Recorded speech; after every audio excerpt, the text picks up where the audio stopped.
June 6th, 2026, at Everest.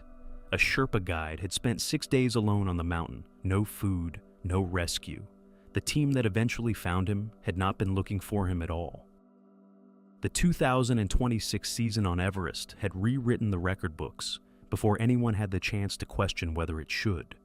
Not one commercial milestone had been left standing. Not the permit count, not the single-day summit figure, not the total revenue generated from fees alone. 492 climbing permits. 274 people on the summit within a single 24-hour period. A mountain that had once been the preserve of elite expeditions had become, by any measure, a high-altitude industry. The operators had every reason to call it a success. They had the numbers to prove it, but somewhere underneath those numbers, a chain reaction had been running all season long that the records could not capture. The part I find most striking about this story is not the survival. It is what the survival exposes about the industry that made it possible. This is the brutal 2026 update on Everest.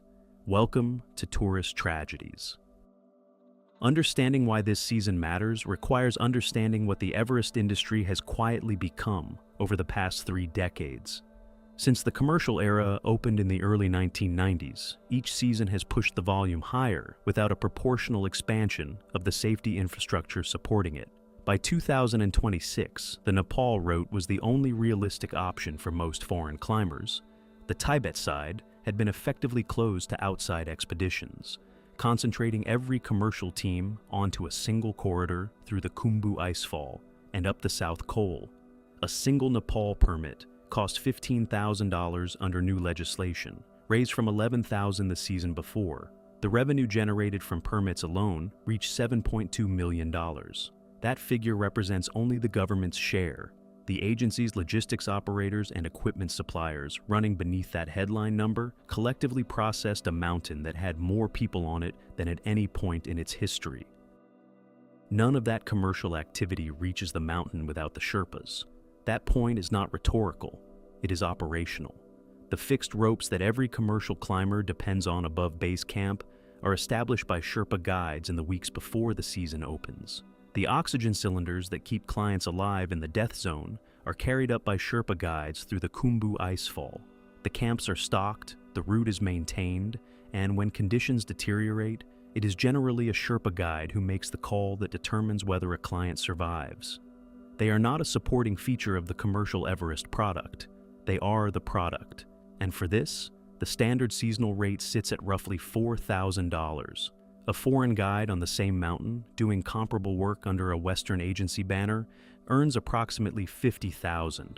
The gap between those two numbers is not incidental. It defines the industry's structure. The consequences of that structure show up in the mortality data. Sherpas represent approximately 40% of all deaths on Everest across the mountain's recorded history. 132 people out of a total of 339 fatalities. They are more acclimatized than their clients. They are more technically capable. They know the route better than almost anyone on it. They die at higher rates because they spend more time in the places where dying happens. Each summit a commercial client completes requires multiple icefall crossings by the Sherpa teams supporting that summit. A record season does not just mean more summits for the paying clients. It means more exposure, more transits through the most unstable terrain on the mountain, and more cumulative risk absorbed by the people who were never listed on the permit. Hillary Dawa Sherpa was one of those people. When he went missing, all of that context was already in place. Most commercial expeditions had already wrapped their summit pushes by early June. The season was in its closing phase. Ropes coming down, camps being cleared, operators preparing their end-of-season reports. The commercial picture looked clean. Hillary Dawa had been working high on the mountain, somewhere in the region of 7,500 meters near Camp 3, when contact was lost.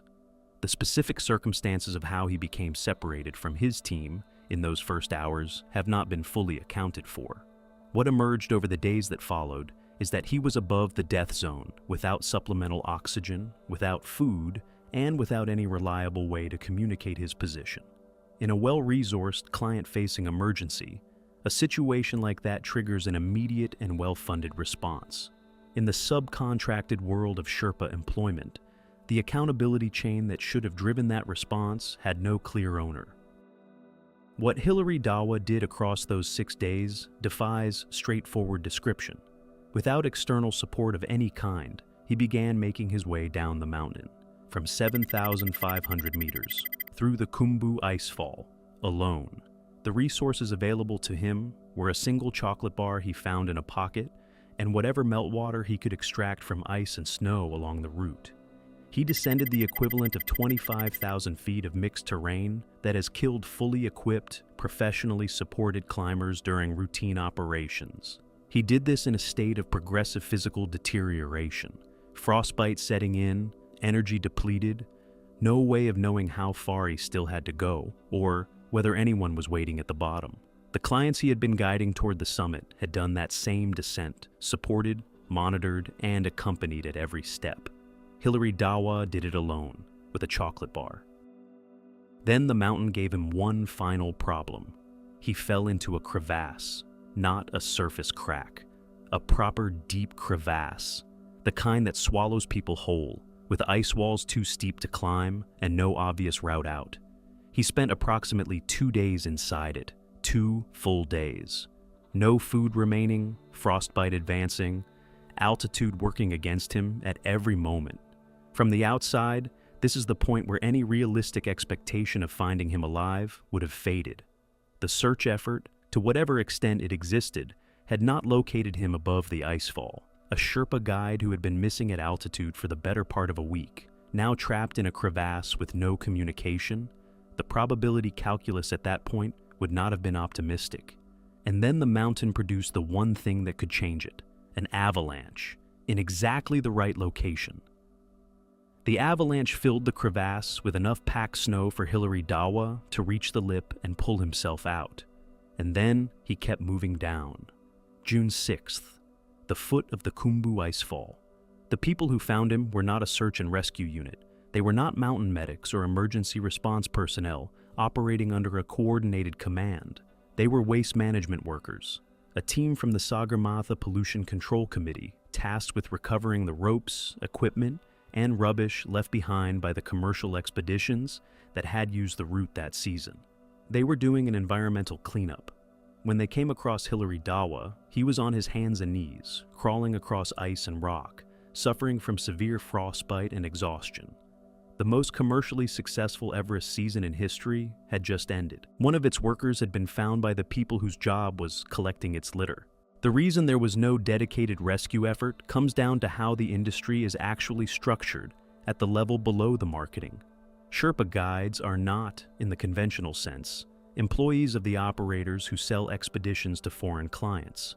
The standard arrangement runs through a Nepali agency sitting between the international brand and the high-altitude workforce. That agency controls the hire, sets the terms, determines the safety provisions, and defines what happens when something goes wrong.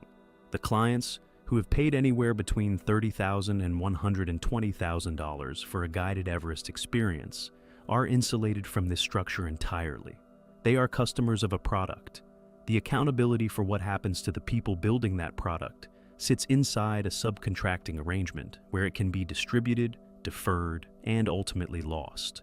This is not a theoretical vulnerability in the system. It is the system. The problem predates the 2026 season by decades. What the record numbers did was scale every pre-existing weakness simultaneously.